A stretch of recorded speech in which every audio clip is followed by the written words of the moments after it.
See what happens over the next few days. This morning, in just the last 20 minutes, we heard about a severe thunderstorm warning. That's kind of fizzled? It has, yeah. We've been talking about this morning. You know, these storms have the capability to pulse up and then they kind of die out again. The favorable atmosphere is just not present with this. But notice, yeah, there's no longer that yellow polygon to the northwest. The severe thunderstorm has early expired because just about 5 minutes ago we were talking about it, but now look at this. It's really become disorganized. You're not really seeing those purples anymore, so that shows that this cell right now is on the downward trend currently, but it can pulse back up as we talk about the storm development throughout the rest of this morning. Right now over Boxholm, still heavy rain. Also over Peyton right now. Sheridan, you're still still dealing with more of the showers and thunderstorms, some heavy rain pockets that direction. And then even farther to the east, this is south of Webster City, west of I-35, making its way towards Jewel. Over Stanhope right now, the heavy rain, some of that lightning, some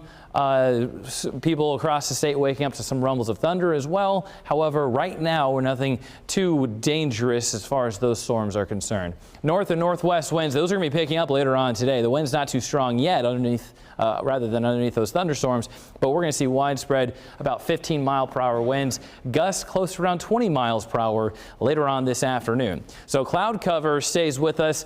The hour by hour, the future radar models right now not really picking up on this early convection, so it's not doing a great job at what to expect throughout the morning. By around 8 o'clock, even possibly close around 7:30 or so, we could start to see these showers and storms move into the metro. So it is kind of lagging on the time of when it pushes in. So we'll see that throughout the morning. Expect a wet morning commute for a lot of us as those storms push on in.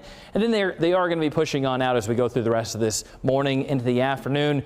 Not a great chance for these showers and storms, especially in central Iowa. We could see some more pop up to the south as we talk about around the time you get off of work, 4 or 5 o'clock. And then we'll continue to wind down those rain chances and storm chances through the rest of the evening and overnight.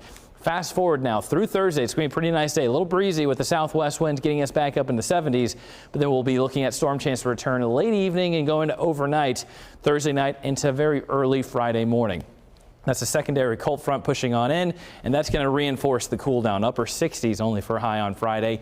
And then this weekend, highs back near 70 degrees for the Cy-Hawk game. It's going to be perfect, more of a fall-like football game. And as we go into the rest of the weekend, starting to tick back up, highs back near 80 degrees even Tuesday and Wednesday of next week. All right.